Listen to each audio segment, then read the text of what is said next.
భద్రాద్రి కొత్తగూడెం జిల్లా భద్రాచలం వద్ద గోదావరి వరద ఉధృతి క్రమంగా పెరుగుతోంది. ఎగువ ప్రాంతాల్లో కురుస్తున్న భారీ వర్షాలతో వాగులు వంకలు పొంగి పొర్లుతున్నాయి. జలాశయాలు నిండుకుండలా మారటంతో దిగువ ప్రాంతాలకు వరద నీటిని విడుదల చేస్తున్నారు. మొన్నటి వరకు సాధారణ స్థాయిలో ప్రవహించిన గోదావరి ప్రస్తుతం రెండు వైపులా ఒడ్డును తాకుతూ ఉధృతంగా ప్రవహిస్తోంది.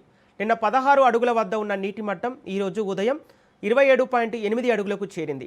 భద్రాచలం రామాలయం సమీపంలోని గోదావరి కరకట్ట, స్నానఘట్టాల వరకు వరద నీరు చేరుకుంది.